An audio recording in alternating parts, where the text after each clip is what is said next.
Hey kids, it's your TV pal Johnny Vegas here, going over your Week 3 picks. If you play fantasy football and are in desperate need of help and are willing to listen to a puppet, I have your picks, and here we go.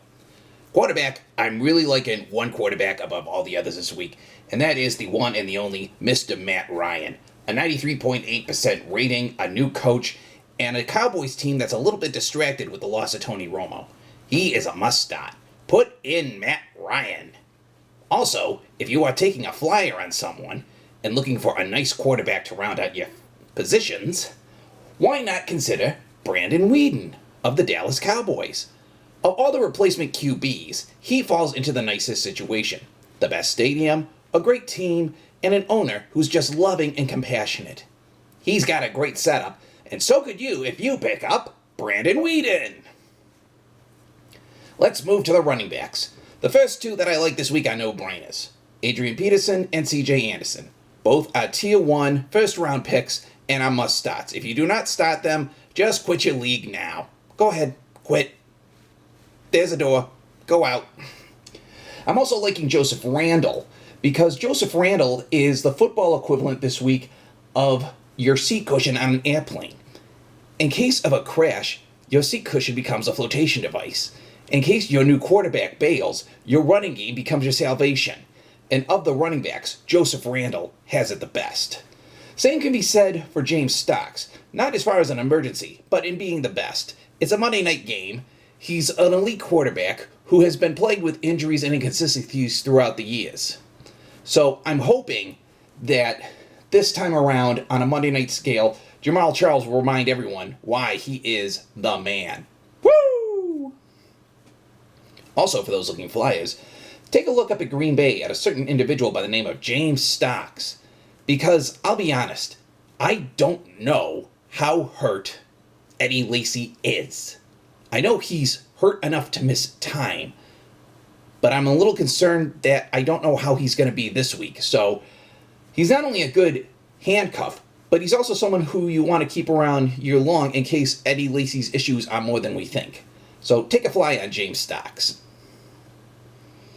Wide receivers, we got 5 this week that I really love. The first two being Denver's DeMarcus Thomas and Green Bay's Randall Cobb. Both of them have quarterbacks that love to feed footballs. So it's the equivalent of being a hungry birdie and having a mom with the biggest mouth who can regurgitate the most food into it. I'm also liking Keenan Allen, who is a really good wide receiver, but he doesn't have that first touchdown yet. I think this week at Minnesota, he will get that first touchdown. A.J. Green of Cincinnati is another player I like because he has a 13.5 average for every catch, and that helps. And I'm also going to give some love to Allen Robinson of Jacksonville. Jacksonville normally doesn't get a lot of my love, but after last week's performance of 155 yards and 2 touchdowns, I definitely want to start this guy again to see what happens.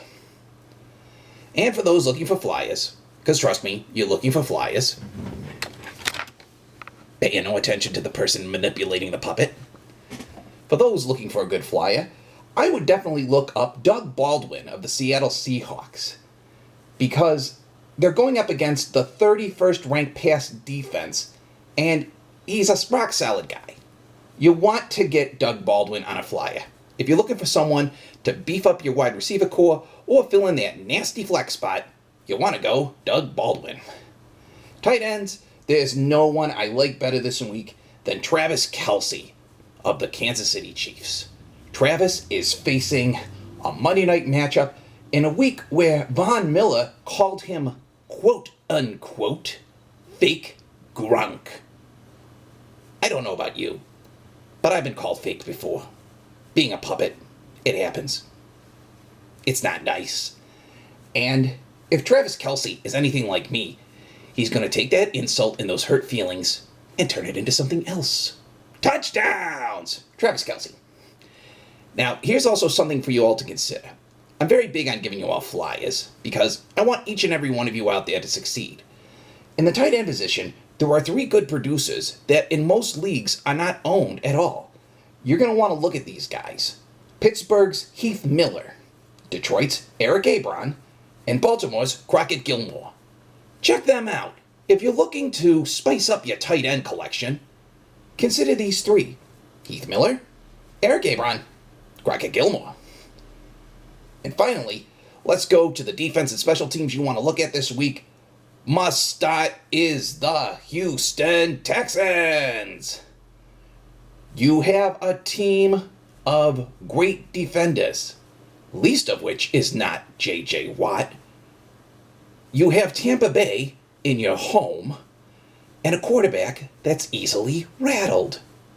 Start 'em up and start raking in points. Also, for those looking for a flyer, surprisingly, another team that looks good this week is the New York Jets, who in less than 50% of the leagues are owned. So, if you're looking, again, for someone to spice it up, New York Jets. Well, that's week 3. Good day